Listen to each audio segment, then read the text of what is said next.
They thought they were burying him. They didn't know he was a seed. When Principal Whitmore expelled Malik Carter, a farmer's son with perfect grades and dangerous potential, he believed he was maintaining the natural order. Another black student, pushed out. Another family farm ripe for acquisition. Just business as usual in Greenwood, but power miscalculated. Behind Malik stands a father who won't surrender, a teacher who kept receipts, and a billionaire with old debts to pay. The expulsion, notice, wasn't just a piece of paper. It was a declaration of war, and the Carters have never lost their land in battle. Just before we get back to it, I'd love to know where you're watching from today, and if you're enjoying these stories, make sure you're subscribed, because tomorrow's special episode is one you definitely don't want to miss. The morning sun cast long shadows across the Carter family farm as Malik stepped out onto the porch, his debate notes clutched tightly in his hand. Today was the day, the final debate. Competition at Greenwood High. At 17, Malik Carter stood tall and confident, his dark eyes bright with determination. This wasn't just another competition. It was his last chance to impress college recruiters. "You ready for today, son?" Nathan Carter's voice boomed from the barn doorway. The older man wiped his hands on a rag, his weathered face creasing into a proud smile. "Born ready, Dad," Malik replied, tucking his notes into his backpack. "We've been practicing for months." Nathan walked over and placed a strong hand on his son's shoulder. "You show him what you've got, what a Carter is made of." Malik nodded, feeling the weight of expectation on his shoulders. The Carters had worked this land for 3 generations, but Malik had dreams that stretched beyond the farm's boundaries. His father understood that better than anyone. The drive to Greenwood High was quiet, both men lost in their own thoughts. When they pulled up to the school, Nathan gave his son a firm nod. "Remember what I always tell you. Excellence isn't optional, it's necessary," Malik finished, the family mantra ingrained in his heart. Walking through the hallways of Greenwood High, Malik felt the familiar mix of pride and alienation that had defined his high school years. As one of the few black students, he'd learned to carry himself with a quiet dignity that belied the challenges he faced daily. Outside the principal's office, Malik was stopped by a stern voice. "Mr. Carter." A word. Principal Richard Whitmore stood in his doorway, his tall frame blocking the entrance to his office. His cold gray eyes fixed on Malik with barely disguised contempt. "Yes, sir?" Malik responded, keeping his voice steady. "I understand you're participating in the debate today," Whitmore said, straightening his already impeccable tie. "I just wanted to remind you that no matter how well you perform today, you'll never be one of them." The words hung in the air between them, their meaning clear. Malik felt his jaw tighten but kept his expression neutral. "With all due respect, sir, I'm not trying to be one of them. I'm trying to be the best version of myself." Whitmore's eyes narrowed. "Just remember your place, Carter." As the principal turned away, Malik took a deep breath. He wouldn't let Whitmore get under his skin, not today.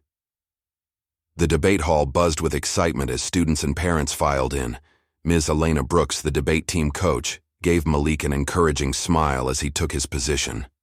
Across from him stood Brandon Whitmore, the principal's nephew, whose smug expression did little to hide his nervousness.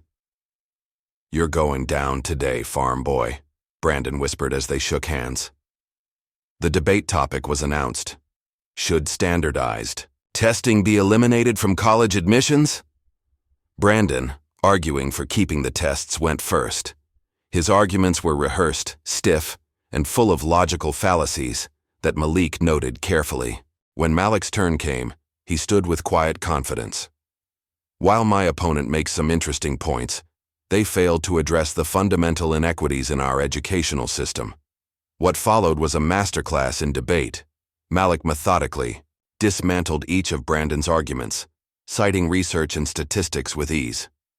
He spoke with passion about educational inequality and the barriers faced by students from disadvantaged backgrounds. The audience was captivated, and even the judges couldn't hide their impressed expressions. By the time the debate ended, Brandon was visibly flustered, his face red with embarrassment. The judge's decision was unanimous. Malik had won by a landslide. That's my boy, Nathan called from the audience, his deep voice carrying across the hall. As people filed out, Malik caught Principal Whitmore's icy stare from across the room. The man's lips were pressed into a thin line, his hand gripping his nephew's shoulder tightly. Later that evening, as Malik celebrated his victory with a quiet dinner at home, Brandon Whitmore was seething with rage in his uncle's office. He made me look like an idiot. Brandon slammed his fist on the desk. Principal Whitmore leaned back in his chair. Calm down, Brandon. This isn't over yet. What are you going to do? He won fair and square. A cold smile spread across Whitmore's face. Perhaps, but there are other ways to win a war. That night, under the cover of darkness, Brandon and two of his friends snuck into the school. Using his uncle's keys, Brandon accessed the teacher's lounge and photocopied an upcoming exam answer sheet. They moved quietly through the empty hallways to Malik's locker. Are you sure about this, man? One of Brandon's friends whispered, nervously glancing around. Just shut up and keep watch, Brandon snapped, working the combination lock that he'd seen Malik use countless times. The locker swung, open, and Brandon carefully planted the stolen answer sheet between the pages of Malik's history textbook. Now we'll see who's so smart, he muttered, closing the locker with a soft click. The next morning, Malik arrived at school feeling confident. Yesterday's debate victory had already generated interest from several college recruiters who had been in attendance. His future was looking bright. The school day had barely begun when he was summoned to the principal's office over the intercom. Confused, Malik made his way there, unaware of the storm that was about to break over his head. Principal Whitmore was waiting, his face a mask of false solemnity. Beside him stood the history teacher, Mr. Gaines, looking uncomfortable. Mr. Carter, do you know why you're here? Whitmore asked, his voice dripping with fake concern. No, sir, I don't. Whitmore nodded to Mr. Gaines, who reluctantly placed a familiar exam answer sheet on the desk. This was found in your locker during a random inspection this morning. It's the answer key to tomorrow's history exam. Malik stared at the paper, in disbelief. That's impossible. I've never seen that before. Are you suggesting that someone planted it in your locker? Whitmore's tone was mocking. Yes, that's exactly what I'm saying. I would never cheat. Whitmore shook his head, a cold smile playing at his lips. We have a zero-tolerance policy for academic dishonesty at Greenwood High. I'm afraid I have no choice but to expel you, effective immediately. The words hit Malik like a physical blow. You can't do that. I'm innocent. The evidence says otherwise. Mr. Carter, clean out your locker and leave the premises. Malik stood his ground. I want a proper investigation. I want to speak to the school board. That won't be necessary, Whitmore said dismissively. My decision is final. Stunned and angry, Malik was escorted to his locker by a security guard. As he emptied it, he noticed Brandon and his friends watching from down the hall, barely containing their snickers. Word spread quickly through the school. By lunchtime, everyone knew about Malik's expulsion. Ms. Brooks found him sitting alone, outside, his belongings packed in his backpack. Malik, this is wrong, she said, sitting beside him. I know you would never cheat. It doesn't matter what's true, Malik replied bitterly. It only matters what they can make people believe. I'll fight this, Ms. Brooks promised. This isn't over. When Nathan Carter heard the news, he dropped everything and drove straight to the school. His truck tires squealed as he pulled into the parking lot, his usual calm replaced by righteous anger. Principal Whitmore barely had time to stand, up before Nathan burst into his office. What the hell is going on? Nathan demanded. My son is no cheater. Whitmore straightened his tie, unruffled. Mr. Carter, I understand you're upset, but the evidence is clear. What evidence? Some paper conveniently found in his locker? After he embarrassed your nephew yesterday? I wasn't born yesterday, Whitmore. I suggest you calm down, Whitmore said coldly. Your behavior is inappropriate. Nathan leaned across the desk. My son has worked too hard to have his future destroyed by your prejudice. Something ugly flashed across Whitmore's face. Perhaps your boy should focus on farming, Mr. Carter. That's all he'll ever be good for anyway. The words hung in the air like poison, Nathan's hands curled into fists at his sides, but he maintained his composure with visible effort. "You haven't heard the last of this," he said, his voice low and dangerous. After Nathan left, Ms. Brooks confronted Whitmore privately. She had been suspicious from the moment she heard about the expulsion and had done some quick investigating. Of her own. "I've checked the security footage from yesterday evening," she said, standing firmly in front of his desk. "It shows Brandon entering the school after hours with 2 other students." Whitmore's face hardened. "And where is this footage?" "It's been saved in multiple locations," she replied, not intimidated. "This was a setup, and you know it. Be very careful, Ms. Brooks," Whitmore warned, his voice dropping to a dangerous whisper. "Making unfounded accusations could cost you your job, and with your mother's medical bills, I doubt you can afford to be unemployed." Ms. Brooks paled but stood her ground. "Are you threatening me?" "I'm reminding you of reality," Whitmore replied, smoothly. "Now, I suggest you return to your classroom and focus on teaching. That is, if you want to continue teaching at all." The ride home was silent. Malik stared out the window, watching his future crumble before his eyes. Nathan gripped the steering wheel so tightly his knuckles turned white. When they reached the farm, Nathan finally spoke. "We're going to fight this, son." Malik shook his head, defeat weighing heavily on his shoulders. "What's the point? They've already decided I'm guilty." Nathan turned to face his son, his eyes intense. "The world won't give you anything, son. You have to take it. That's what your grandfather taught me, and that's what I'm teaching you." Before Malik could respond, a sleek black car pulled up their dusty driveway. A tall, well-dressed man stepped out, his expensive suit incongruous against the rural backdrop. "Mr. Carter," the man called. "I'm Victor Langley. I was hoping we could talk." Nathan's eyes narrowed with suspicion. "About what?" Langley smiled, but it didn't reach his eyes. "About your future. And your farm." Inside the house, Langley laid out his proposal. His company, Evergreen Development, was interested in purchasing Nathan's farm for a new commercial project. "Your land is in a prime location," Langley explained smoothly. "We're prepared to offer you a very generous amount." Nathan crossed his arms. "This land has been in my family for generations. It's not for sale." Langley's smile tightened. "I understand your attachment, Mr. Carter, but times are changing. This area is developing rapidly. You might want to consider what's best for your son's future, especially given his recent difficulties." Malik looked up sharply. "How do you know about that?" "Word travels fast in small towns," Langley replied, though his quick knowledge of Malik's expulsion raised alarm bells for both Carters. "Thank you for your offer, Mr. Langley," Nathan said, firmly, "but my answer is no." As Langley drove away, Nathan watched him with narrowed eyes. "Something's not right about this," he muttered. That night, as Malik sat on the porch trying to process the day's events, he noticed an orange glow coming from the back field. He jumped to his feet. "Dad! Fire!" Nathan rushed out, and both men ran toward the burning field. They worked desperately with hoses and buckets to contain the flames, finally extinguishing the fire before it could spread to the main crops or the barn. Surveying the damage in the flashlight's beam, Nathan knelt and picked up a charred piece of cloth. "This wasn't an accident," he said grimly. "Someone set this fire." Malik looked out at the dark road beyond their property. "You think it's connected to Langley? Or Whitmore?" Nathan's face was grim in the moonlight. "I don't know, son. But I intend to find out." The next morning, Ms. Brooks arrived at school earlier than usual. The halls were still empty as she made her way to the security office, her determination overriding her fear of Whitmore's threats.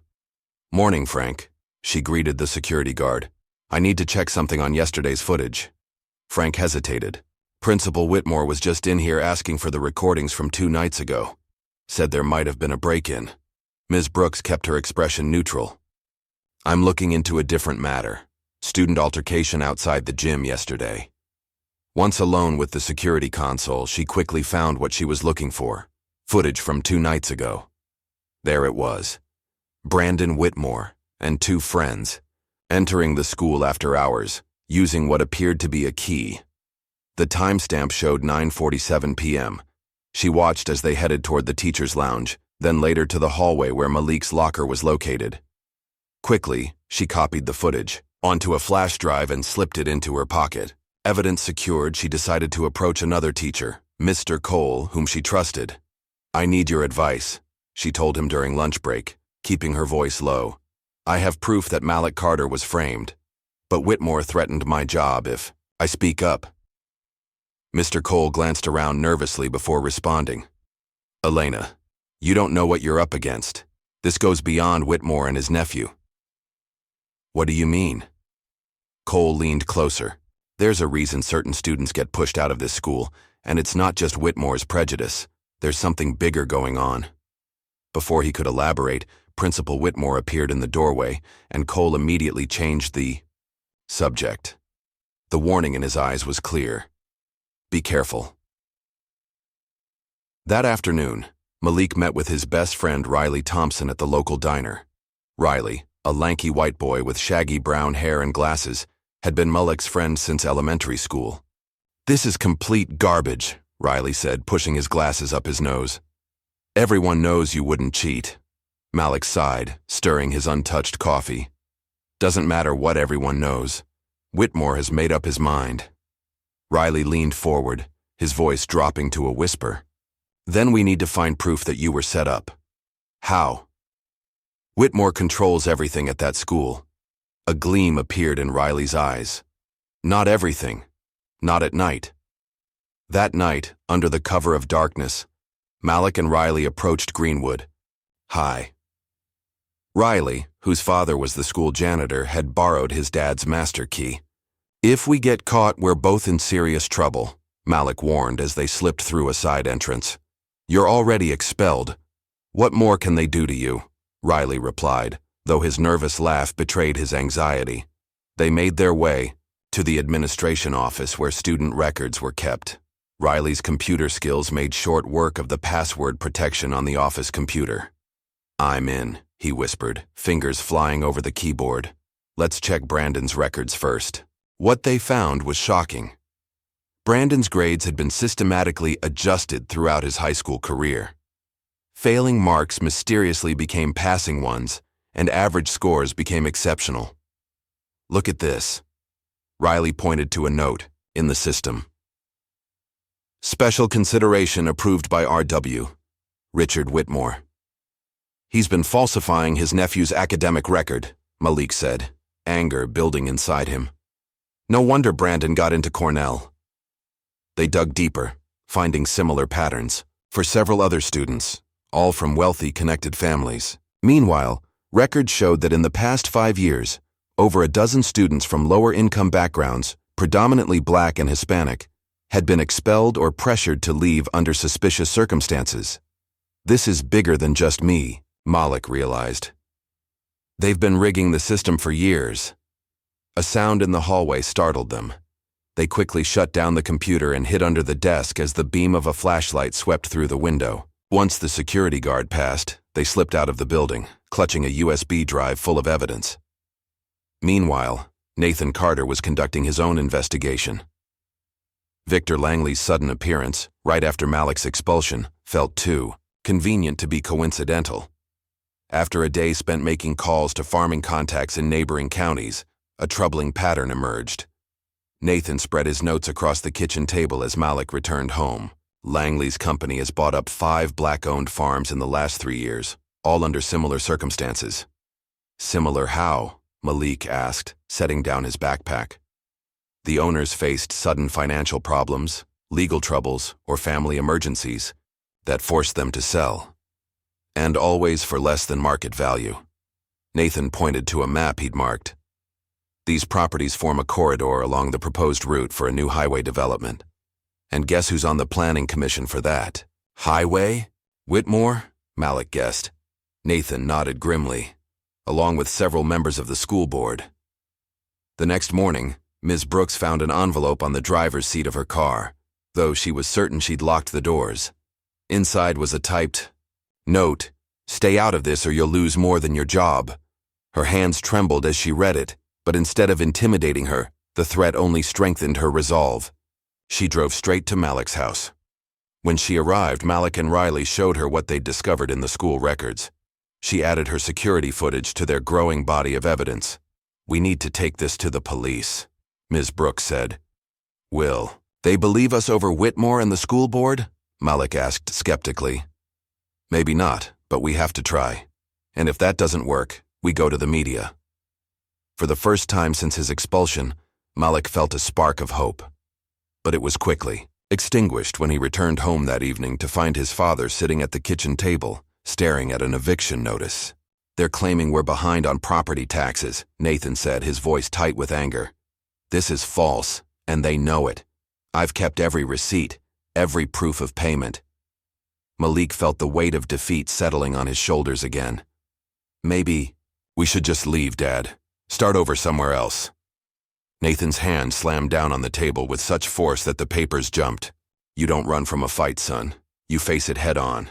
That's what Carters do." The determination in his father's eyes rekindled Malik's fighting spirit. "You're right.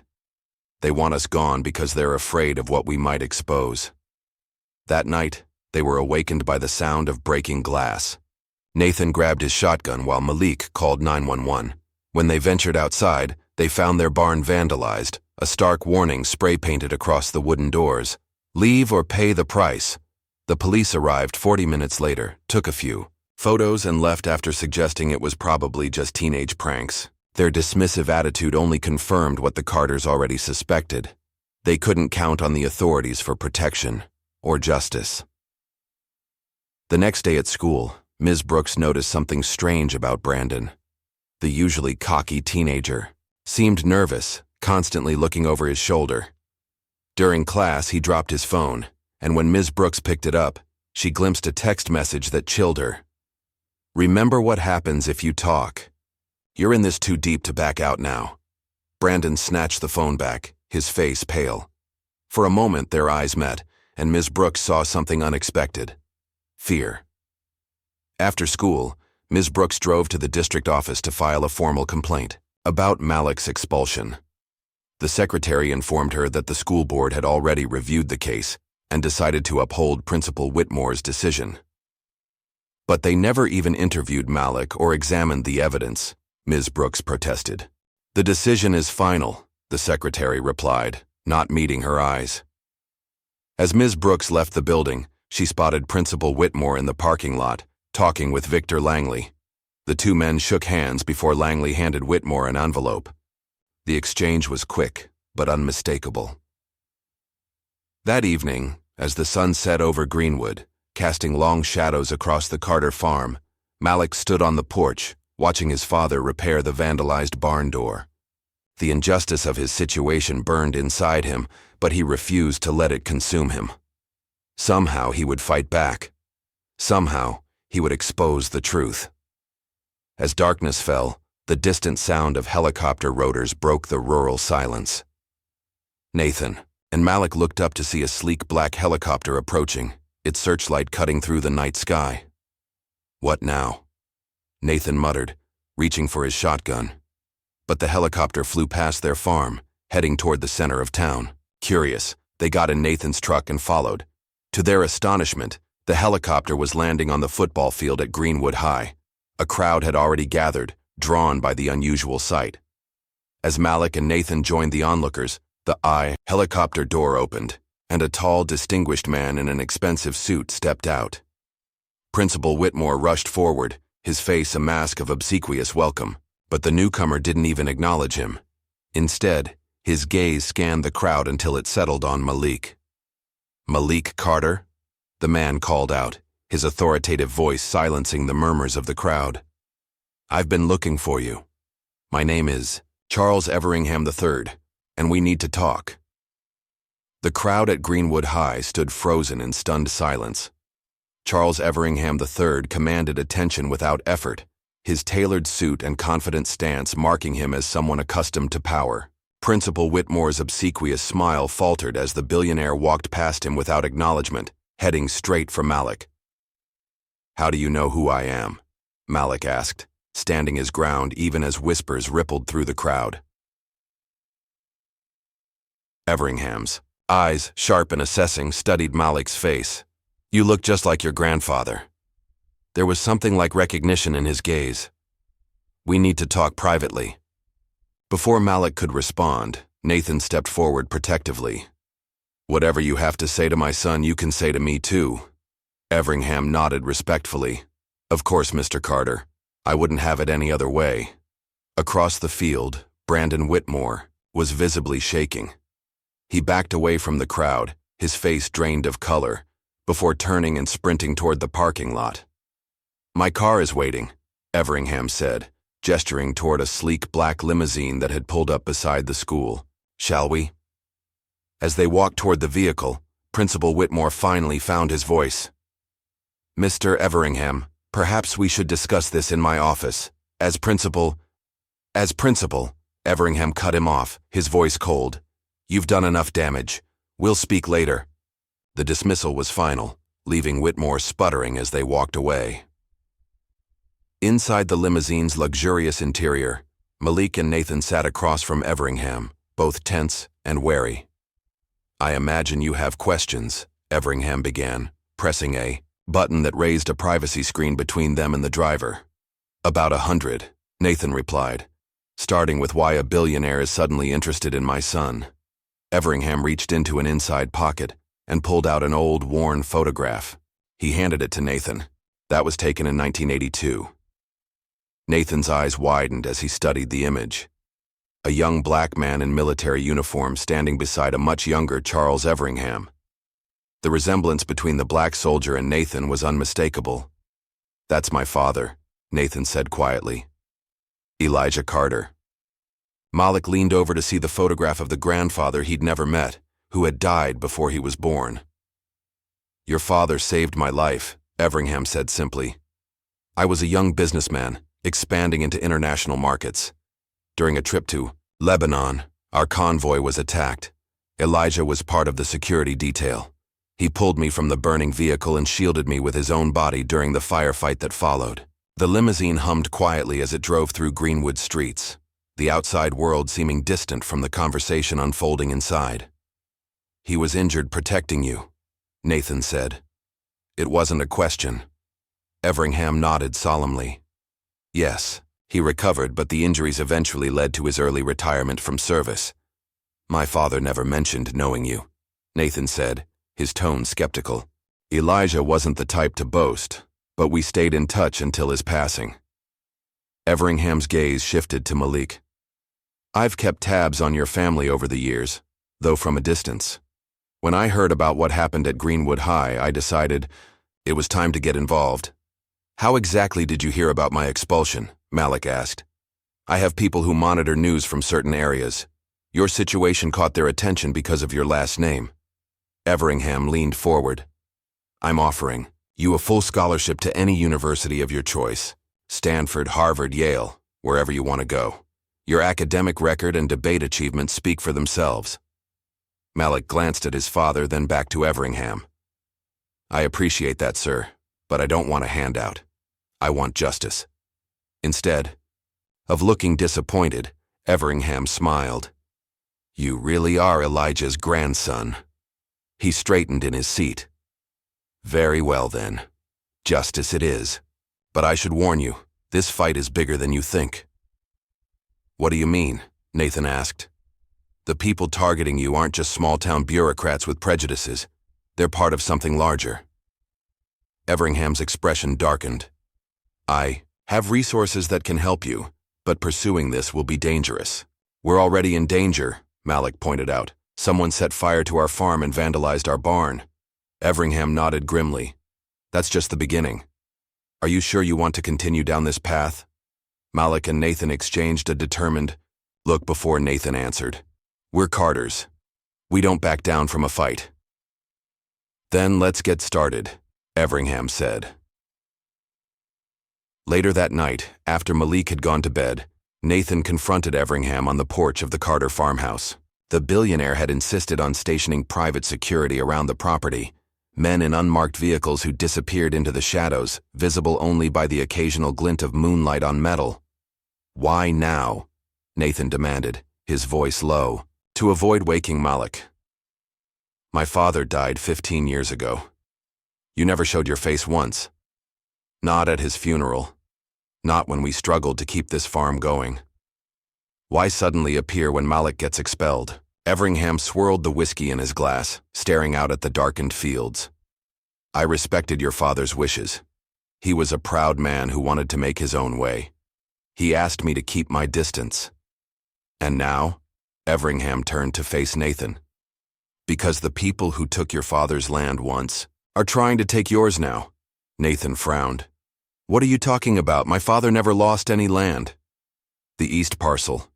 The 40 acres that bordered Williams Creek. Everingham watched recognition dawn on Nathan's face. It wasn't a legitimate foreclosure. It was theft, disguised as legal proceedings. How do you know about that? Because I've been tracking similar cases across 3 states for the past decade. Everingham's voice hardened. The same players keep appearing. Different names, same methods. They target black landowners specifically, using any means necessary to force them out. Nathan's hands gripped the porch railing tightly. And Whitmore? Langley? Local operators in a much bigger machine. Everingham finished his whiskey. Get some rest, Nathan. Tomorrow we start fighting back. The next morning, Malik, Riley, and Ms. Brooks gathered in the Carter kitchen. The arrival of Everingham had changed everything, providing them not only with resources but with validation of their suspicions. We need to focus on Victor Langley, Ms. Brooks said, spreading out documents across the table. His land deals are the key to understanding what's really happening here. Riley, hunched over his laptop, looked up excitedly. I've been digging into county records. Langley's company has purchased 12 properties in the last 5 years. All but one were owned by black families. And the school board connection? Malik asked. 3 members of the board are investors in Langley's development company, Riley confirmed, including James Whitmore, the principal's brother, and Brandon's father. Malik studied the map Riley had created, tracing the pattern of acquisitions. They're assembling land for something big, much bigger than just a highway connector. A resort development, Ms. Brooks said, sliding a document across the table. I found this in public records. Plans for a luxury resort and golf course. The projected value is over $200 million. And our farm sits right in the middle of it, Malik realized. As they continued their investigation, a car pulled up outside. Through the window, they saw Brandon Whitmore step out, looking nervously over his shoulder before approaching the house. Nathan intercepted him at the door. What are you doing here? Brandon's usual arrogance was gone, replaced by visible fear. I need to talk to Malik. Please, they're coming for me next. Inside, Brandon paced nervously, refusing to sit down. I didn't know how far they'd go, he blurted out. I just thought we were going to get you in trouble, not... He trailed off, running his hands through his hair. Not what? Malik pressed. They're dangerous, Brandon whispered. My father, my uncle Langley, they've done things, bad things. Like framing me for cheating? Malik asked coldly. Brandon flinched. That was my idea. I was angry after the debate, but everything else, the fires, the threats, that's them. He looked pleadingly at Malik. You have to believe me. I never wanted any of that. Why should we trust you? Riley demanded. Brandon pulled out his phone with shaking hands. Because I have proof. He pulled up a recording. I recorded my father and uncle talking last night after Everingham showed up. They don't know I have this. He pressed play, and James Whitmore's voice filled the room. Everingham's appearance complicates things. We need to accelerate the timeline, get the Carter boy out of the picture permanently if necessary. Langley's buyers won't wait forever. What about Brandon? Principal Whitmore's voice asked. He's becoming a liability. Then handle him, James replied coldly. Family or not, no one jeopardizes this deal. Brandon stopped the recording, his face pale. My own father, he whispered.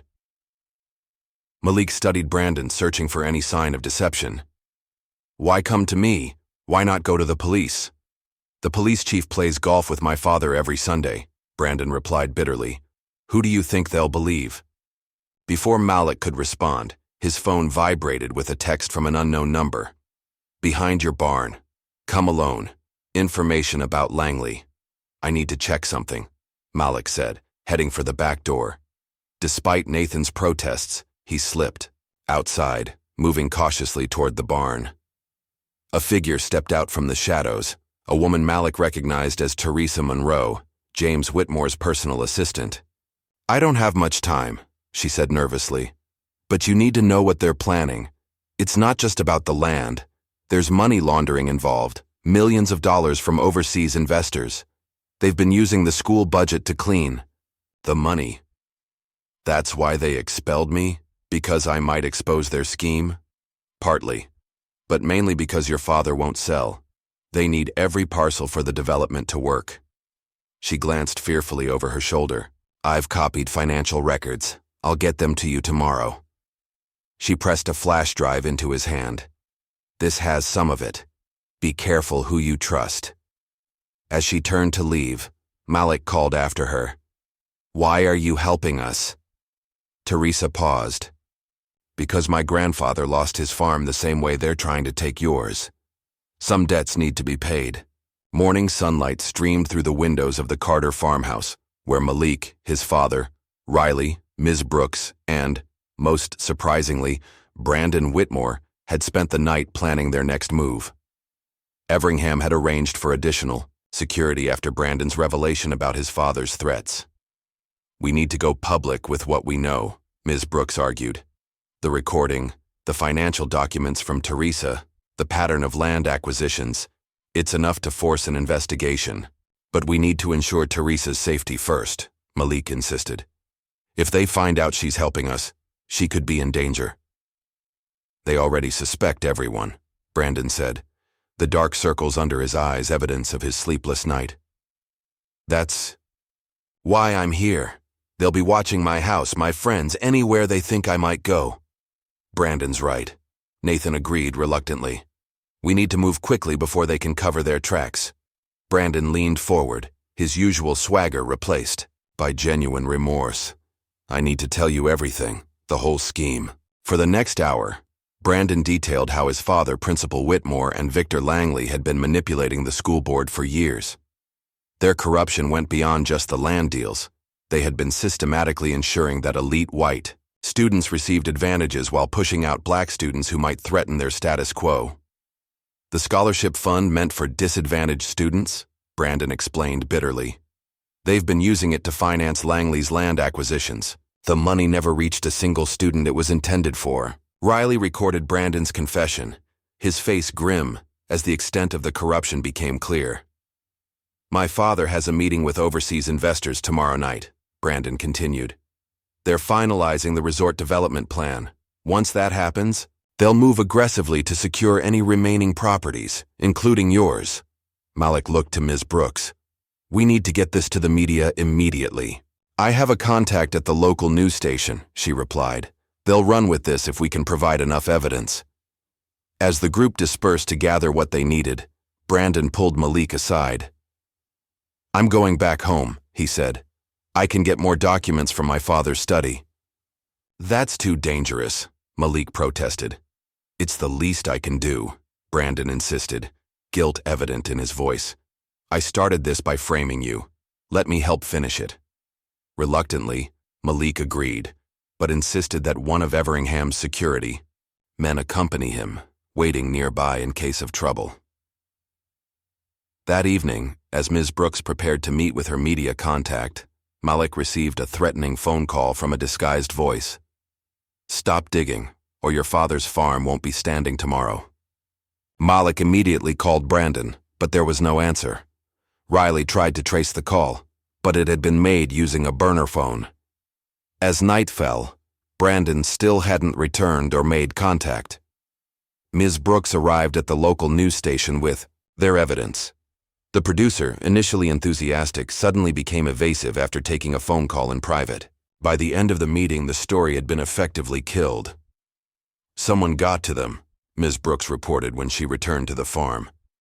They said the story lacked sufficient verification and would be too controversial for their audience. They're blocking us at every turn, Nathan said grimly.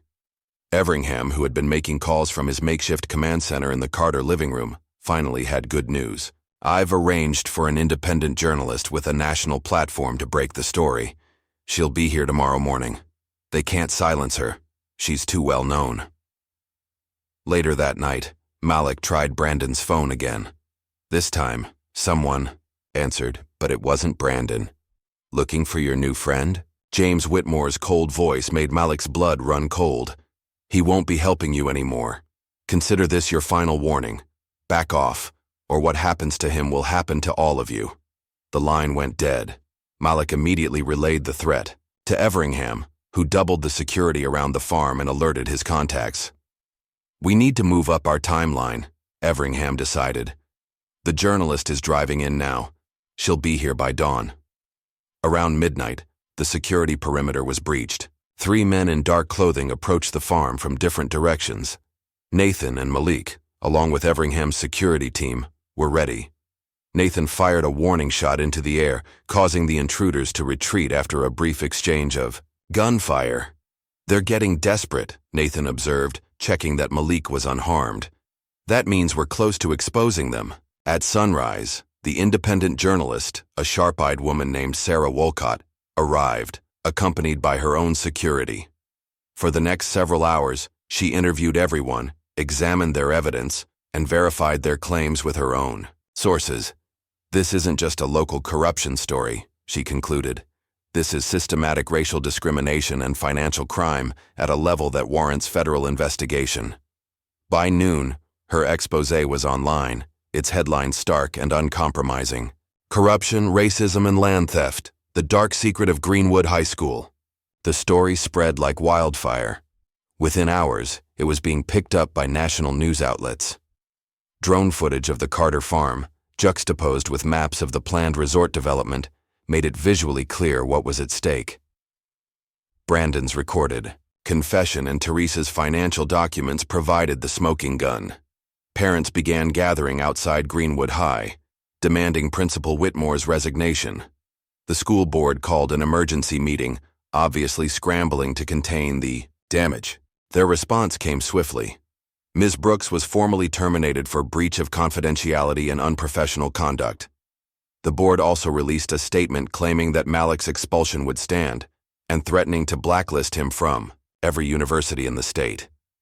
"They still think they can intimidate us," Malik said as he read the statement. "They don't understand that we're past that now." The FBI arrived that afternoon, agents in dark suits filling the Carter farmhouse as they took statements and collected evidence. Everingham's legal team worked alongside them, ensuring that every piece of documentation was properly logged and preserved. As public pressure mounted, the school board tried to distance themselves from Principal Whitmore, suggesting he had acted alone. But Everingham was prepared for this. "It's time for our trump card," he told Malik and Nathan. In a press conference called on the steps of Greenwood High, with cameras broadcasting nationwide, Everingham revealed the final piece of evidence: detailed financial records showing how Whitmore and Langley had laundered millions through the school's budget, with the full knowledge and participation of the school board. These documents trace the money from foreign investors through shell companies and finally into the land acquisitions that have been squeezing black farmers out of their generational homes, Everingham explained to the assembled reporters. "This isn't just about one student's wrongful expulsion. This is about systematic corruption and racism that has destroyed lives and stolen futures." As he spoke, federal agents were simultaneously executing search warrants at the homes of Principal Whitmore, his brother James, and other school board members. The evidence seized would later prove damning: offshore accounts, falsified records, and communications with foreign investors that violated multiple laws. That evening, the news reported that an arrest warrant had been issued for Victor Langley on charges of fraud, money laundering, and conspiracy. But when authorities arrived at his home, Langley was gone, his private jet having departed for a non-extradition country hours earlier. "He had help," Everingham said grimly as they watched. "The news. Someone tipped him off." "Who?" Malik asked. "That's what we need to find out." Everingham studied the map they'd created of all the connections in the conspiracy. Langley was just the public face, Someone else is pulling the strings. As night fell on what had been the most eventful day of Malik's young life, he stood on the porch of his family home, looking out at the land that generations of Carters had worked. The farm was still standing, his father was safe, and the truth was finally coming to light. But Malik knew this wasn't the end. It was just the beginning. Somewhere out there, Langley was plotting his next move, and whoever had helped him escape was still a threat. The battle for justice had only just begun. Inside the house, Nathan was on the phone with the FBI, providing additional details about the history of land acquisitions in the area. Ms. Brooks was coordinating with other teachers, who had witnessed the corruption but been afraid to speak out. Riley was sifting through digital records, looking for connections they might have missed.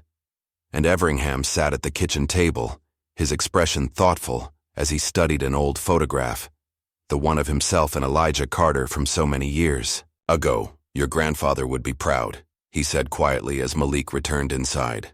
This is just the kind of fight he believed in. Malik nodded, feeling the weight of his family's legacy. It's not over yet, though.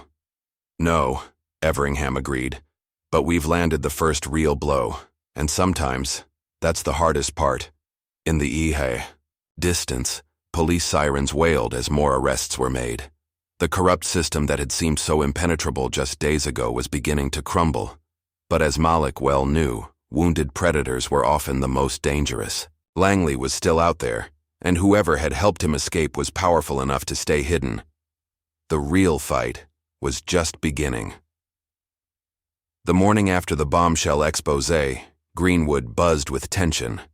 Federal agents moved through town with purposeful strides, and news vans lined the streets. 3 days had passed since Victor Langley had disappeared, and despite an international manhunt, there was no trace of him. Malik stood in the kitchen of the Carter farmhouse, which had become an improvised command center. Maps, documents, and laptops covered every surface as Everingham's team worked alongside Riley and Ms. Brooks. Any updates on Langley? Malik asked one of Everingham's security specialists, a former FBI agent named Diana Reeves. She shook her head. Nothing concrete. The jet he escaped on landed in the Cayman Islands, but he wasn't on it when authorities checked. He must have had a second transportation plan ready. That level of preparation suggests he expected to need an escape route, Nathan observed, pouring himself coffee. He knew the risks all along. Everingham entered the room, ending a phone call. That was my contact at the Justice Department. They're pushing the local police to arrest Principal Whitmore today. But the corrupt school board is fighting back, claiming there's insufficient evidence linking him directly to the fraud. Malik frowned. But we have Brandon's testimony, the financial records. Whitmore's claiming Brandon is mentally unstable, acting out of resentment. Everingham's expression was grim. And some of the financial documents appear to have been tampered with. Someone with access has been covering tracks. Where is Brandon now? Ms. Brooks asked, looking up from her laptop. In protective custody, Everingham replied. After the threats from his father, we couldn't risk keeping him here. The television, in the corner, which had been playing news coverage on low volume, suddenly caught everyone's attention as Principal Whitmore's face appeared on screen. He stood behind a podium outside Greenwood High, surrounded by supporters. These outrageous allegations are nothing more than a vindictive campaign by a student who couldn't accept the consequences of his own actions, Whitmore declared, his voice steady and convincing. Mr. Everingham, a wealthy outsider with no connection to our community, has used his fortune to manufacture a scandal, targeting me personally because of his friendship with the Carter family. He's flipping the narrative, Riley muttered in disbelief, making himself the victim. Whitmore continued, his performance masterful. I have dedicated my life to this school, to these students. I ask only for a fair investigation, not this trial by media that has already convicted me in the court of public opinion. As Whitmore finished his statement, the camera panned to show several teachers and parents standing behind him in apparent support. How can they support him after everything that's come out? Malik asked, his hands clenching into fists. Fear and self-interest, Ms. Brooks replied sadly. Some of those teachers know their jobs depend on staying in line. And those parents? Their children benefit from the corrupt system. They don't want anything to change. Malik's phone buzzed with a text message from an unknown number. Your family is next. He showed it to Everingham, whose security team immediately began tracing the source. We need to increase protection here, Everingham decided. They're getting desperate. As night fell, the temperature dropped, bringing with it a sense of foreboding. Nathan and Malik had just finished checking the livestock when a sudden flash of light, followed by an explosion, rocked the barn. A firebomb had been thrown through a window, igniting the hay inside. "Dad!" Malik shouted, already running for the garden hose. Everingham's security team sprang into action, some fighting the fire while others secured the perimeter. Nathan and Malik worked frantically alongside them, dousing the flames before they could spread to the main structure. As they surveyed the damage afterward, Everingham's expression was stone cold. "This stops now. We're going on the offensive." The next morning, Riley arrived with news. He'd spent the night tracking the threatening text message Malik had received. "I followed the digital trail," he explained excitedly, setting up his laptop. Whoever sent it tried to route it through multiple proxies, but they made mistakes. The original message was sent from a phone registered to Theresa Monroe. "Whitmore's assistant?" Malik asked in disbelief. "But she's the one who gave us the financial documents." "Which could have been tampered with," Everingham pointed out. "It's possible she's been playing both sides." Ms. Brooks shook her head. "Or someone used her phone without her knowledge. We need to talk to her directly." Riley nodded. "I've located her. She's staying at the Pine Ridge Motel on the edge of town, registered under her maiden name." Malik and Ms. Brooks decided to confront Theresa, with two of Everingham's security people following at a distance. When they arrived at the motel, the manager informed them that Theresa had checked out that morning, but had left an envelope for anyone who asked about her. Inside the envelope was a handwritten note. "I fear for my life. James knows I took the documents. Meet me at the old Sullivan Creek Bridge at 2 p.m. if you want the complete files. Come alone, or I won't show." It could be a trap, one of Everingham's security specialists warned when they called to report the note. "Agreed," Everingham replied over the speakerphone. "But we need those files. We'll set up surveillance at the bridge. Malik, you'll make the approach, but we'll have eyes on you the entire time." The Sullivan Creek Bridge was an old stone structure spanning a narrow gorge outside town. As Malik approached at the designated time, he saw Theresa's car parked at one end. She stood in the middle of the bridge, clutching a large envelope, constantly looking over her shoulder. "I didn't think you'd come," she said as Malik approached. "You said you had the complete files," Malik replied cautiously, stopping a few feet away from her. "Everything's here, the real records, not the doctored ones they've been circulating." She held out the envelope. "James kept 2 sets of books. These are the originals." As Malik reached for the envelope, the sound of screeching tires split the air. A black SUV roared toward the bridge from the far side. "They followed me," Theresa gasped, her eyes wide with terror. "Run!" Malik grabbed her arm and they sprinted toward his end of the bridge, but another vehicle appeared, blocking their escape. Men in dark clothing emerged from both vehicles. Suddenly, Everingham's security team burst from the surrounding trees, weapons drawn. "Federal agents," one shouted, though Malik knew they were private security, not actual FBI. What followed was chaos. The men retreated to their vehicles and sped away, but not before one of them aimed his car directly at Theresa. She pushed Malik aside just before the impact. The car struck her, sending her body over the bridge railing and into the creek below. By the time they reached her, it was too late. Theresa Monroe was dead, the envelope of documents nowhere to be found. The local police ruled it a tragic accident, despite witness statements about the deliberate nature of the hit and run. Once again, Malik felt the familiar weight of injustice pressing down on him.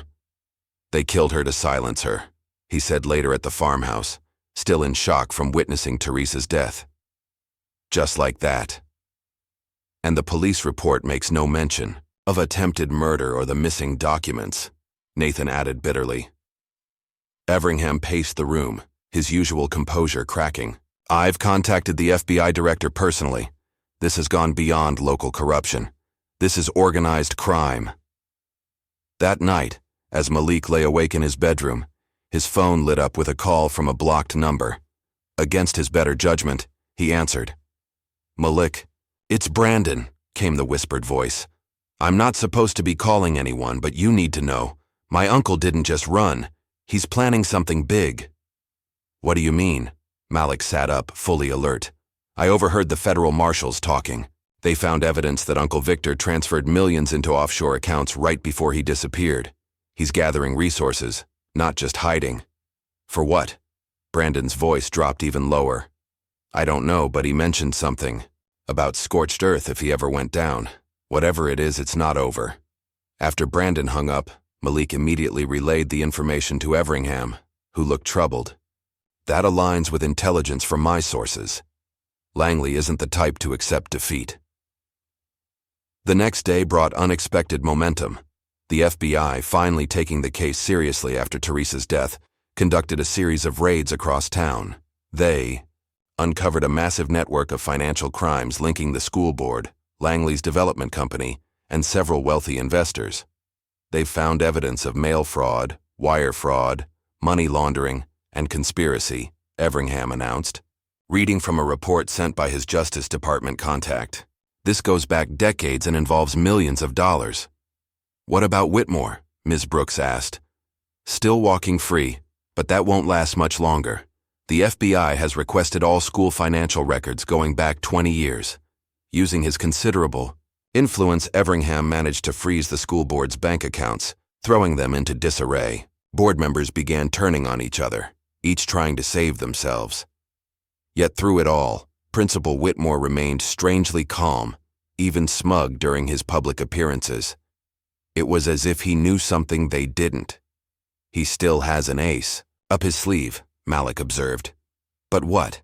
The answer came in the cruelest way possible. 2 days later, as Nathan was meeting with their family lawyer to discuss legal strategies, 4 police cars pulled into the Carter farm. Officers approached with a warrant for Nathan's arrest on charges of tax fraud. Malik watched in horror as his father was handcuffed and placed in a police car. "This is a mistake," he shouted, trying to reach Nathan, only to be held back by the officers. "It's okay, son," Nathan called as they drove him away. "Call Everingham. This is just their last desperate move." But Malik knew the truth. This was Whitmore's ace. While they'd been focused on the school corruption, he had been fabricating charges against Nathan. It was a calculated move to silence the Carter family once and for all. As morning light streamed through the windows of the Carter farmhouse, Malik sat at the kitchen table, his eyes red from lack of sleep. Ms. Brooks and Riley sat with him while Everingham paced, barking orders into his phone. "I don't care what it takes," the billionaire was saying. "Get Nathan Carter out on bail today. Pull whatever strings you need to." After ending the call, Everingham turned to Malik. "The tax fraud charges are completely fabricated, but they've been carefully constructed. Someone with access to financial records and legal expertise helped create this fiction." "Whitmore doesn't have that kind of skill," Ms. Brooks observed. "No, but he has connections who do." Everingham's expression was grim. "The good news is, we should be able to get your father released on bail by this afternoon. The bad news is that fighting these charges will take time they're hoping to use to their advantage." Malik stood up, determination replacing his exhaustion. "Then we need to move faster. We need to expose everything now before they can do any more damage." Riley had been unusually quiet, his attention focused on his laptop. Now he looked up, excitement in his eyes. "I think I've found something important. I've been digging into Langley's business dealings beyond Greenwood, and there's a pattern. He's been involved in similar land schemes in at least 5 other counties across 3 states, all targeting black-owned farms." He turned his laptop around to show them a map with red pins marking locations. Each of these represents a property acquired through suspicious means, sudden tax problems, unexplained legal troubles, or pressure tactics. And here's the kicker. At each location, there was a local official who helped facilitate the deals. In Greenwood, it was Whitmore. "So, Langley's operation is much bigger than we thought," Ms. Brooks said. "And someone bigger must be backing him," Everingham added. This level of coordination across state lines suggests serious organization. Malik studied the map, a disturbing thought forming. These aren't random acquisitions. Look at the pattern. They follow major transportation routes. It's like they're creating corridors of controlled land. For what purpose?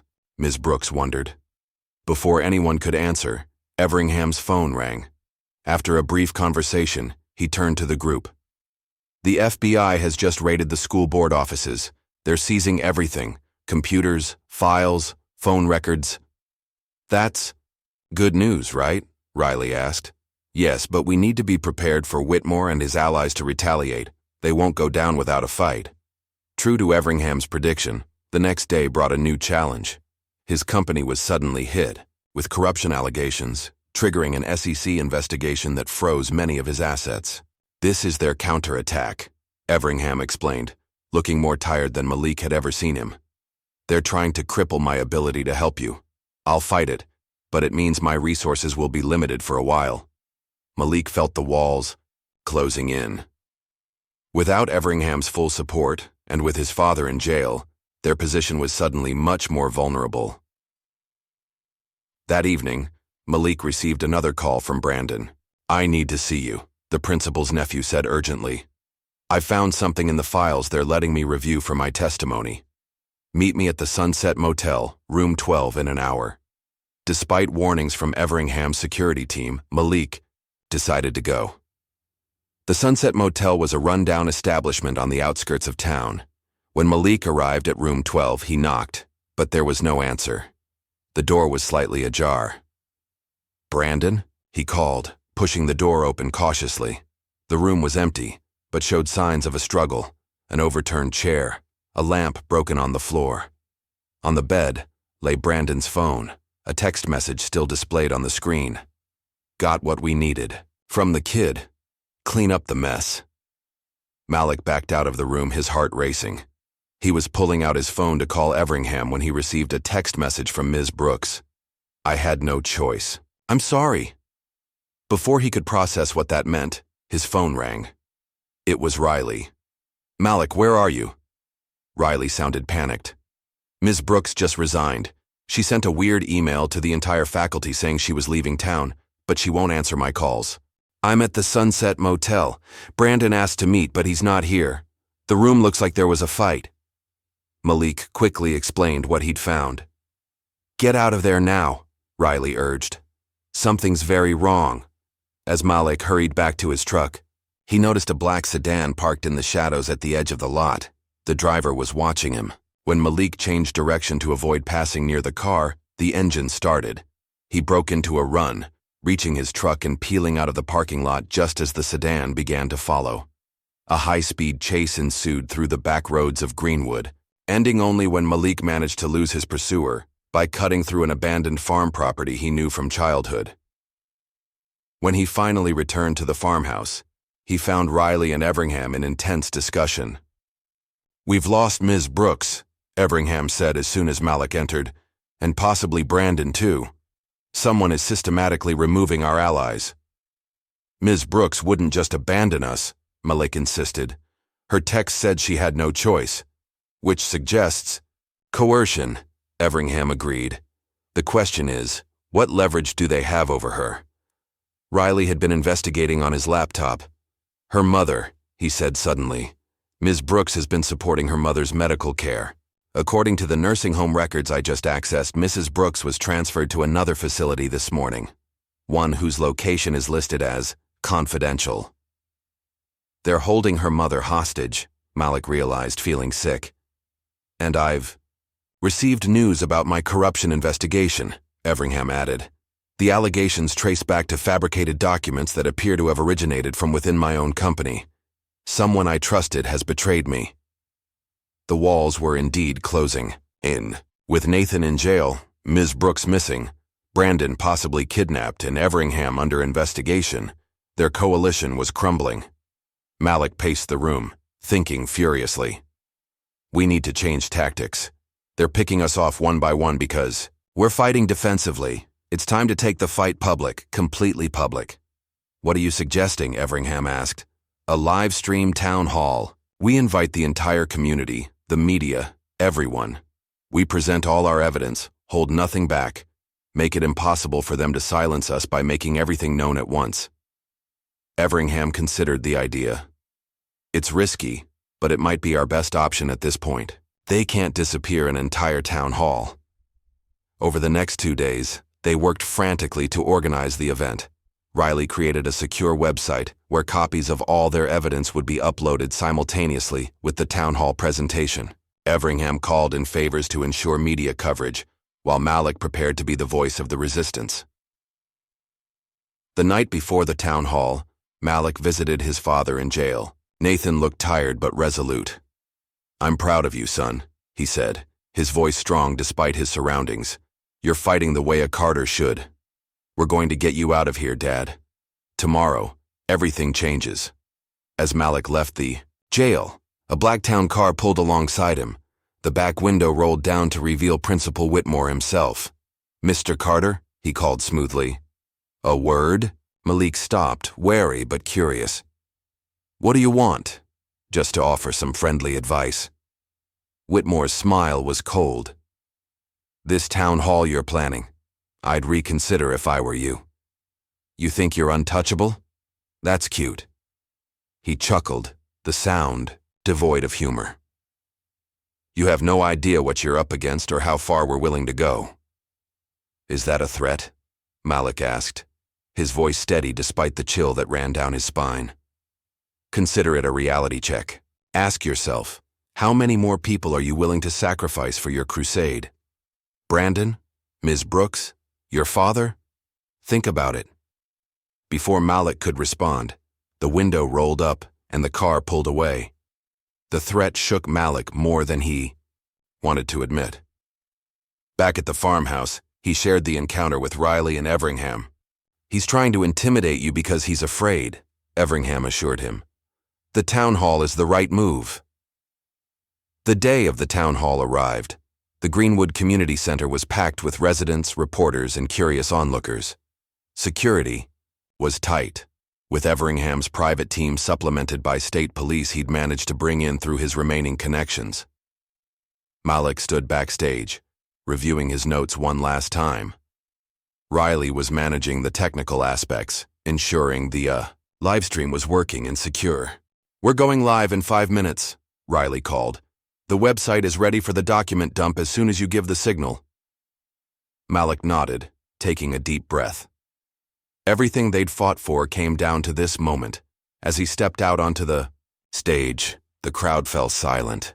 Cameras flashed and he could see the livestream counter already showing thousands of viewers.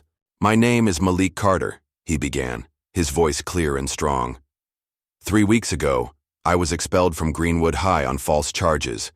What I didn't know then was that my expulsion was just one small part of a decades-long conspiracy of corruption, racism, and criminal activity that has devastated countless lives in our community. He methodically laid out their case, showing documents on the large screen behind him, explaining the connections between Whitmore, Langley, and the school board, and detailing the pattern of attacks on black-owned farms.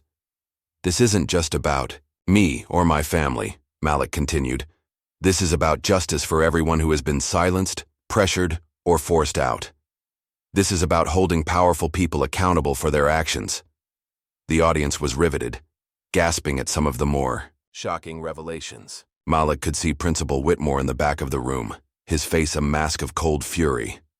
Just as Malik was about to reveal the financial documents showing the money laundering operation, the community center doors burst open.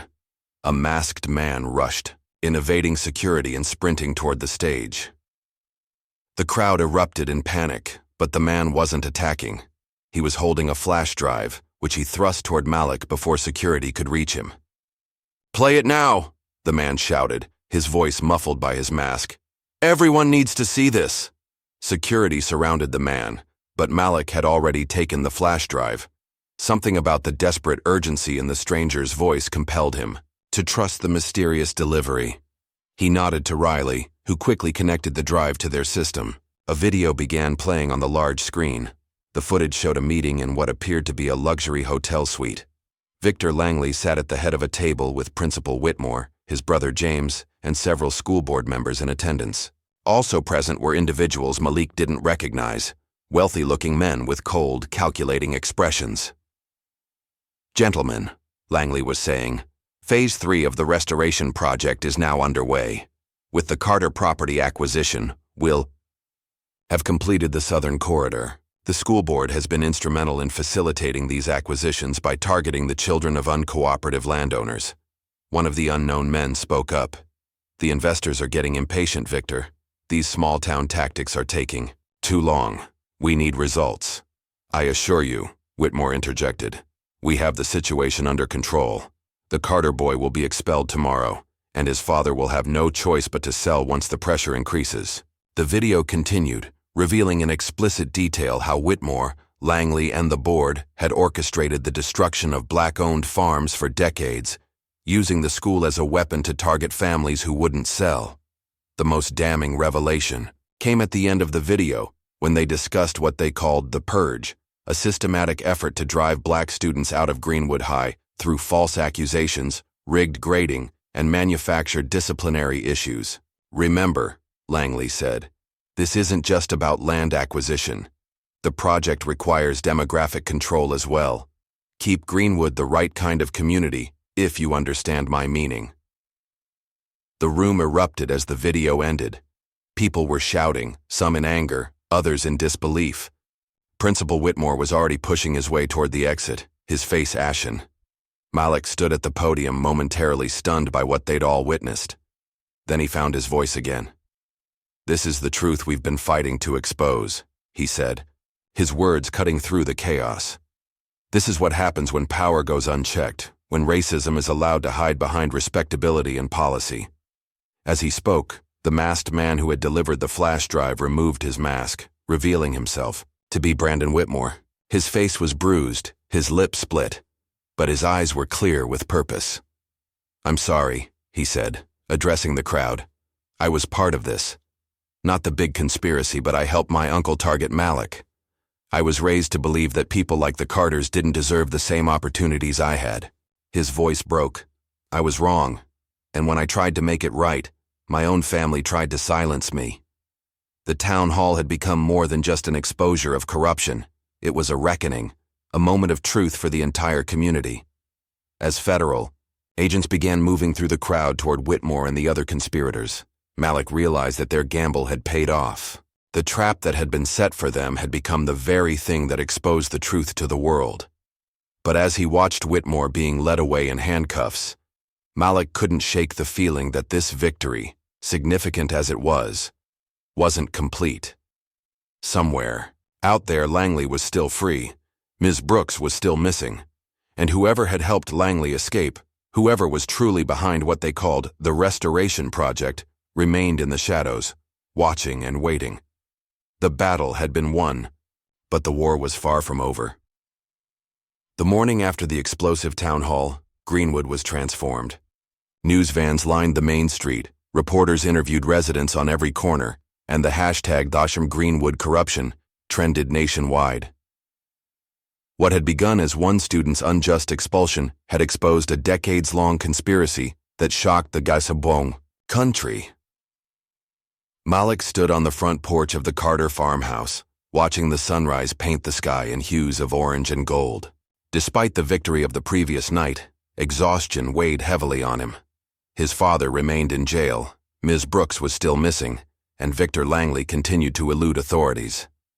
The screen door creaked behind him as Riley stepped out, holding 2 mugs of coffee. "Thought you might need this," he said, handing one to Malik. "Thanks." Malik took a grateful sip. "Any news?" Riley nodded. "The FBI arrested 4 school board members overnight. Principal Whitmore is being held without bail, considered a flight risk after what happened with Langley. And my dad? Everingham's lawyers are at the courthouse now. They're confident the judge will throw out the charges once they present evidence of fabrication." A black SUV pulled up the driveway, and Brandon Whitmore emerged, looking even more battered in the morning light. After delivering the flash drive at the town hall, he had been taken to the hospital for examination, then questioned by the FBI for hours. "You look terrible," Malik observed as Brandon approached. "Feels worse than it looks," Brandon replied with a weak smile. My own father did this when he found out I was gathering evidence against them. The admission hung in the air between them. Despite everything, Malik couldn't help but respect the courage it had taken for Brandon to turn against his family. What happens now? Brandon asked, leaning against the porch railing. We keep fighting, Malik said simply. This isn't over until everyone involved is held accountable.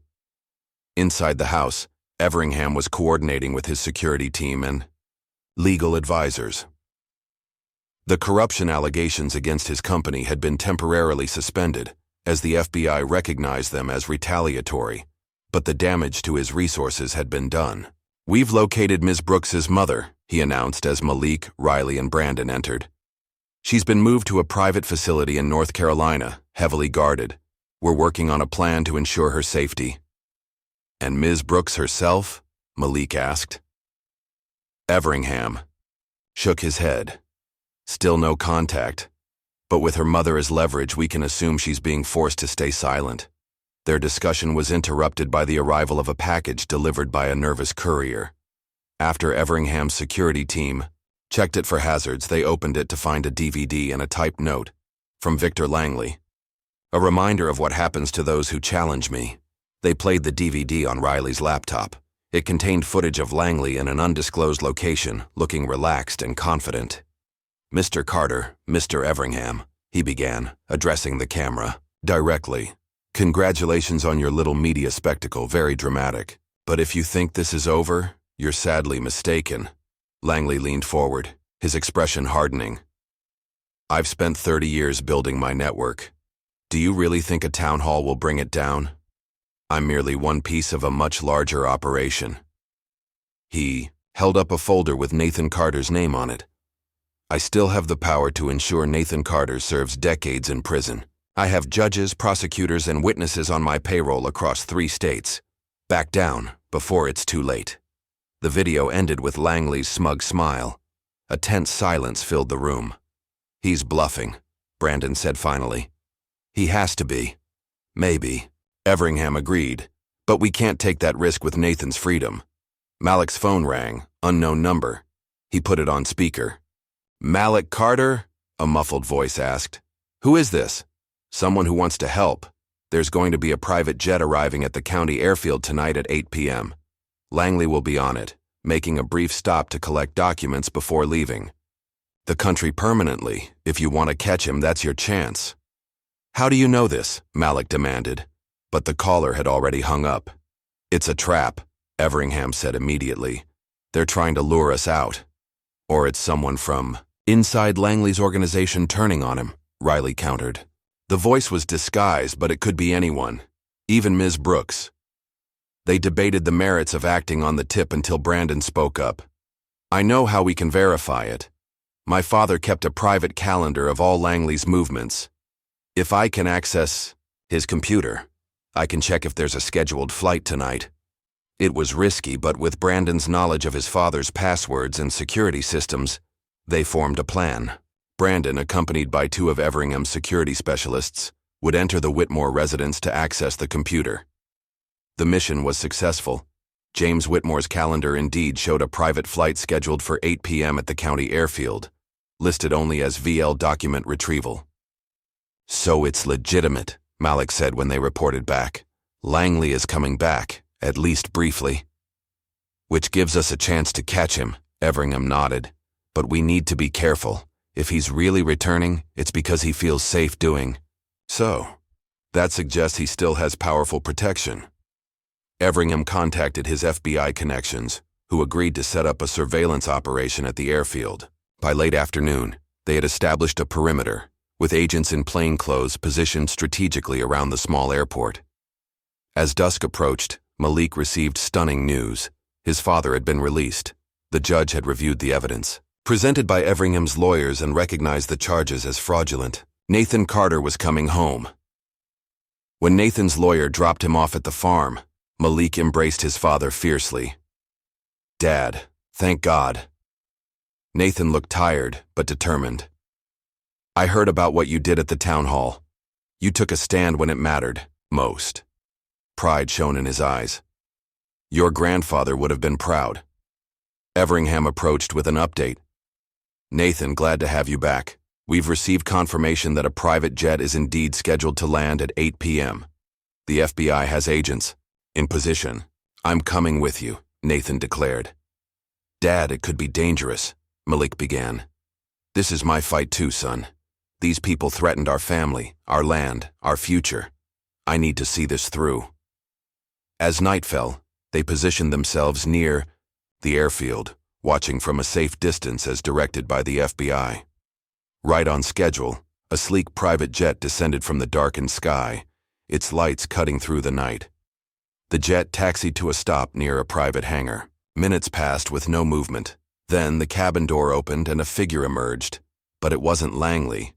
It was a man in a pilot's uniform who looked around nervously before opening the cargo hold. "That's not right," Brandon whispered, watching through binoculars. "Langley always travels with security." Before anyone could respond, several FBI agents moved in, surrounding the pilot, who surrendered immediately. The agents then boarded the plane, only to emerge moments later, signaling that it was empty. "He's not here," Everingham said in disbelief. Across the airfield, movement caught Malik's eye, a black SUV speeding away from the private hangar area. "There," he pointed. "That has to be him." The FBI agents scrambled to their vehicles in pursuit of the fleeing SUV. What followed was a high-speed chase through the back roads of Greenwood, with Malik, Nathan, and Everingham following at a distance in Everingham's armored car. The chase ended dramatically when the SUV attempted to cross an old bridge, only to find it blocked by police vehicles on the other side. Trapped, the driver skidded to a halt. When the FBI agents approached with weapons drawn, they found not Langley but his right-hand man, a lawyer named Scott Winters, clutching a briefcase. "Where's Langley?" the lead agent demanded. Winters smiled coldly. "Mr. Langley sends his regrets. He's currently on his yacht in international waters." The briefcase, when opened, contained only a single envelope addressed to Malik. Inside was a photograph of the Carter farm with the words, "Final Warning," written across it in red. Back at the farmhouse, frustration and disappointment hung heavy in the air. Langley had outmaneuvered them again. "The pilot is talking," Everingham reported after a call with his FBI contact. Apparently, this was an elaborate diversion. Langley was never going to be on that plane. Then why send it at all? Riley wondered. To distract us, Nathan realized. To pull resources away from something else. A terrible thought struck Malik. The farm. We left it with minimal security. They raced back to the Carter property, hearts pounding with dread. As they crested the final hill, relief washed over them. The farmhouse stood intact, the lights still burning in the windows.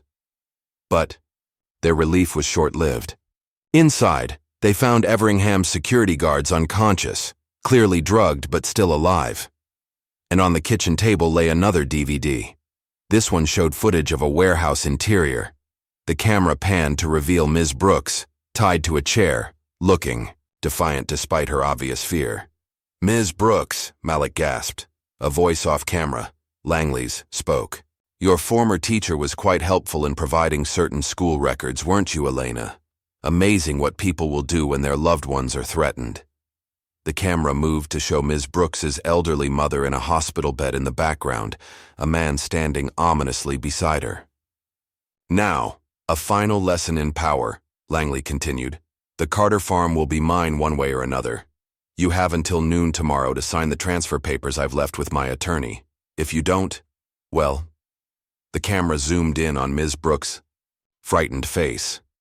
"I think you understand the stakes." The screen went black, then flickered back to life with an address and the time. 12 p.m. "It's another trap," Everingham said immediately. "Of course it is," Nathan agreed. "But we can't abandon Ms. Brooks." Malik studied the frozen image of the warehouse on the screen. "I recognize that place. It's the old textile factory on the edge of town. My debate team volunteered there last year before they shut it down." "You know the layout?" Everingham asked sharply. Malik nodded. "Every inch of it. And there's something Langley doesn't know. There's an underground access tunnel from when it was used for storage during the Cold War. Through the night, they planned their approach. Everingham's remaining security team would coordinate with the FBI for a two-pronged assault, one group approaching from the main entrance as a distraction, while Malik, Nathan, and two security specialists would enter through the secret tunnel. The next morning dawned clear and cold. As they prepared to leave, Brandon approached Malik. "I'm coming too," he insisted. "Ms. Brooks was the only teacher who ever believed in me, who saw past my family name. I owe her this." Malik hesitated, then nodded. "Stay close to me." At precisely 11:30 a.m., they put their plan into motion. The FBI and local police surrounded the textile factory, while Malik led his group to a concealed entrance behind an overgrown loading dock. The rusted door groaned as they forced it open, revealing a narrow staircase descending into darkness. With flashlights illuminating their way, they navigated the musty tunnel.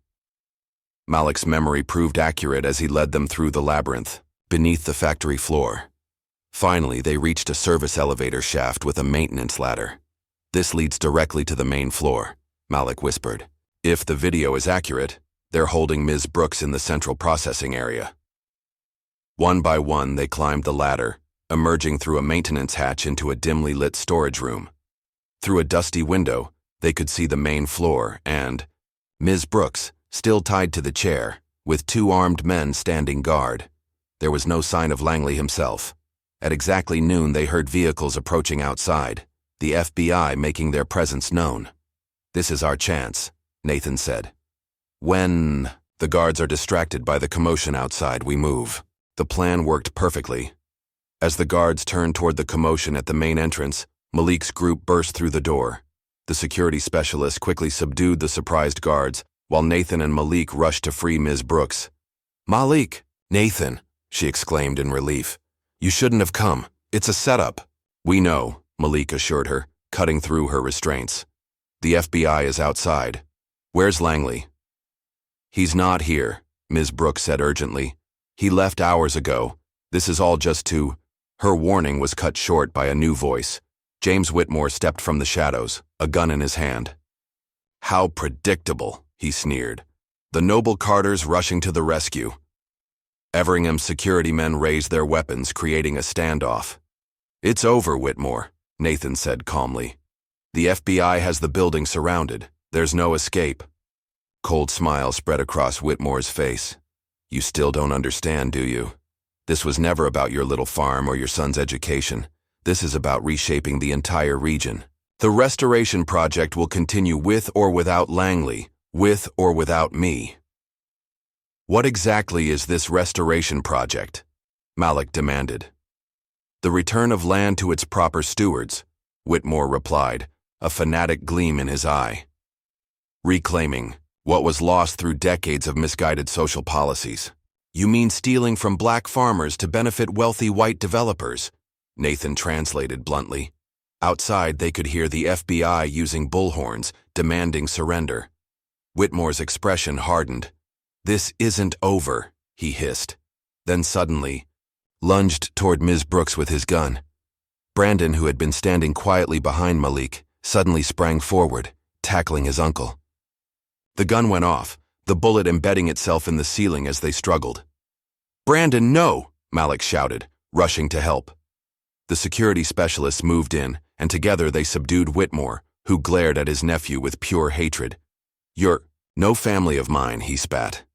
"I know," Brandon replied quietly, "and I've never been more grateful for that fact."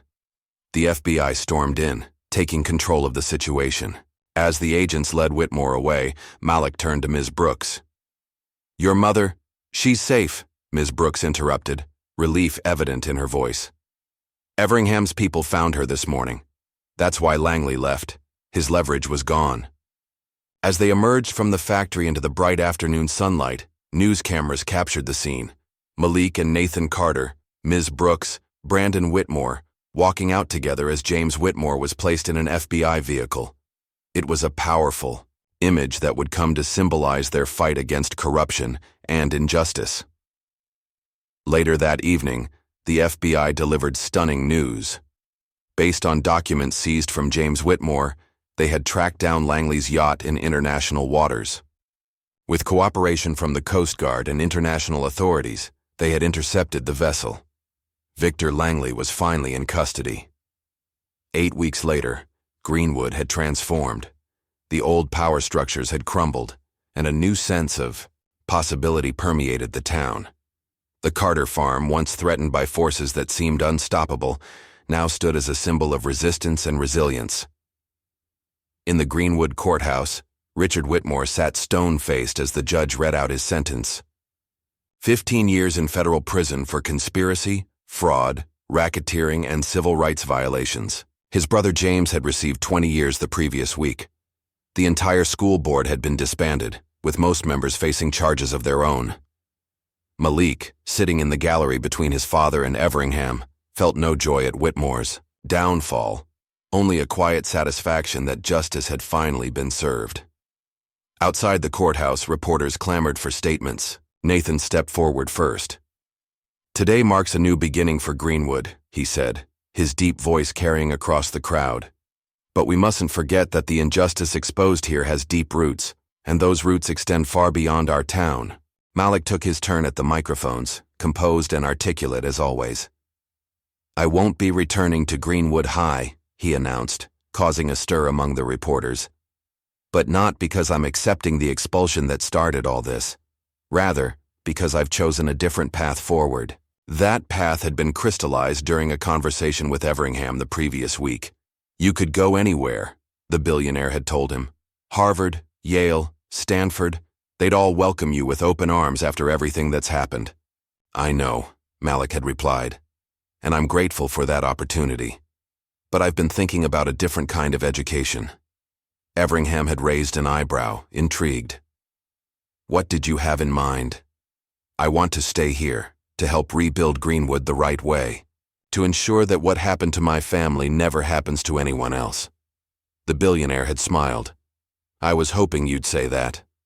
Now, as reporters pressed for details about his future plans, Malik explained, "With Mr. Everingham's support, we're establishing the Carter Foundation for Rural Justice. We'll focus on protecting generational farmland, particularly for black families who have historically been targeted by predatory practices." The announcement generated excited murmurs. One reporter called out, "What about Brandon Whitmore? Will he face charges for his role in your expulsion?" Brandon, standing quietly at the edge of the gathering, tensed visibly. Malik looked directly at him before answering. Brandon made mistakes, but he also showed tremendous courage in standing up against his own family when it mattered most. He's already doing the hardest work, rebuilding his life with a new understanding of right and wrong. Brandon's testimony had indeed been crucial in securing convictions against his father and uncle. Now estranged from his family, he had moved into a small apartment in town and was working with Everingham's legal team to document other cases of corruption. In the weeks that followed, the pace of change in Greenwood accelerated. Ms. Brooks, fully exonerated of any wrongdoing, was appointed as the new principal of Greenwood High by the State Education Board. "My first order of business," she declared, at her introductory press conference, "is a complete review of all disciplinary actions and academic records for the past 20 years. Any student who was unjustly pushed out or held back will have the opportunity for redress." Riley, inspired by his role in exposing the corruption, launched a digital journalism platform focused on rural issues. With seed funding from Everingham, the Greenwood Truth quickly gained a following for its investigative reporting on land rights and educational inequality. The most profound change, however, was happening at the Carter farm itself. What had once been a struggling family operation was being transformed into a hub for agricultural education and advocacy. On a warm Saturday morning, Malik stood with his father at the edge of their newly expanded fields. Dozens of volunteers worked nearby, rebuilding the barn that had been damaged in the attacks months earlier. "I never imagined our land would become something like this," Nathan said, pride evident in his voice. "Grandpa would be proud," Malik replied. "His land is helping others now." The sound of a helicopter drew their attention skyward. Everingham's chopper descended onto the designated landing area they had created near the house. "Right on time," Nathan observed. Everingham wasn't alone. As he approached, They saw he was accompanied by several representatives from the Department of Justice. Nathan, Malik. He greeted them warmly. "Our guests have some news I thought you'd want to hear in person." The lead investigator stepped forward. "We've been analyzing the documents seized from Langley's various properties. What we've found is staggering. Evidence of a coordinated effort across 5 states to systematically force black landowners off their property over the past 30 years. "The Restoration Project," Malik said grimly. The investigator nodded. "Exactly. And we've identified the primary financial backers, a consortium of wealthy individuals who've been operating behind the scenes, including several prominent politicians and business leaders." "Will they be prosecuted?" Nathan asked. "Absolutely. The first indictments will be announced next week. But there's more." The investigator handed Nathan a folder. "We've documented 48 properties, including your family's east parcel, that were illegally acquired through these schemes. The Justice Department will be working to restore ownership to the original families wherever possible." Nathan opened the folder with trembling hands, finding documentation for the 40 acres his father had lost decades ago, the land bordering Williams Creek. It would be returned to the Carter family. That evening, the expanded Carter property hosted a community celebration. People from across Greenwood and neighboring counties gathered to share food, music, and stories of resistance and triumph. Ms. Brooks sat with her elderly mother, who had recovered her strength now that she was safely back home. Brandon helped serve food, finding a measure of acceptance from community members who recognized his courage in breaking with his family's legacy. As twilight settled over the farm, Everingham found Malik sitting alone on the porch steps. "Penny for your thoughts," the billionaire said, joining him. Malik smiled. "I was just thinking about how different things were 2 months ago, how hopeless it all seemed. And now? Now I understand what my father meant when he said the world won't give you anything, you have to take it." Malik gazed out at the gathering. "But I also understand that no one can do it alone. It takes a community standing together." Everingham nodded thoughtfully. "Your grandfather would indeed be proud, not just of what you accomplished, but of what you're building for the future." Inside the barn, now rebuilt and stronger than before, Nathan Carter stood addressing the gathered community. Maps and plans were displayed on the walls, the blueprint for the Carter Center for Agricultural Justice and Education that would soon rise on their land. "For generations, this land has sustained my family," Nathan said, his voice strong and clear. "Now it will help sustain our community's fight for justice. What they tried to take from us, we're transforming into something they never imagined. A fortress of knowledge and power for those who have been marginalized for too long." As night fell completely, Malik rejoined the gathering. Looking around, at the faces illuminated by the barn's warm lights, his father, Ms. Brooks, Riley, Brandon, Everingham, and dozens of community members who had stood with them through their darkest days, he felt a profound sense of accomplishment. The school that had expelled him was now being remade as a place of true education and opportunity. The land that had been targeted for theft was now secure for generations to come.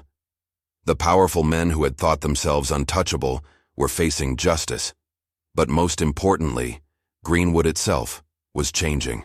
Old wounds were being acknowledged, painful histories confronted, new alliances formed across lines that had once seemed impermeable. Later that night, as the celebration wound down, Malik and his father stood on a hill overlooking their property. The rebuilt barn glowed with light in the distance, a beacon of what they had accomplished together. "Your grandfather used to stand right here," Nathan said softly, "especially after he lost that east parcel. He'd look out over what remained and say, 'They can take some of our land, but they can't take who we are.'" Malik nodded, feeling the weight and wisdom of those words. "And now we're getting it all back. And more. Because you refuse to accept injustice." Nathan placed a hand on his son's shoulder. "Your grandfather would be proud." As they stood there in comfortable silence, Malik knew that his journey had changed course but not ended.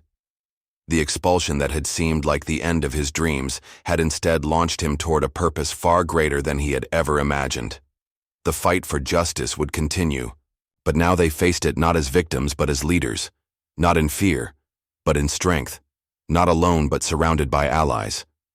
The Carter legacy, once threatened, now stretched before them into a future full of promise, a new beginning, built on the foundation of those who had fought before them, and secure in the knowledge that some battles must be won not just for oneself, but for all those who would come after. What would you risk to fight an injustice that seems impossible to defeat? The Carter family's struggle reminds us that sometimes the greatest acts of courage begin with a simple refusal to accept what's wrong. When Malik stood against a system designed to crush him, he didn't just reclaim his future, he transformed his community and exposed decades of corruption that had stolen generational wealth from countless families. His story forces us to ask, where in our own lives have we accepted injustice as inevitable, when it might only take one voice, one stand, to begin unraveling the entire system? If this story of resistance, family legacy, and the fight against institutional corruption resonated with you, please hit that like button to help others find it too. Subscribe for more powerful narratives that explore the untold struggles and triumphs that shape our communities, and share your thoughts in the comments. Have you ever witnessed or experienced an injustice that seemed too powerful to challenge? What gave you the courage to stand against it? Thank you for listening. New stories every day.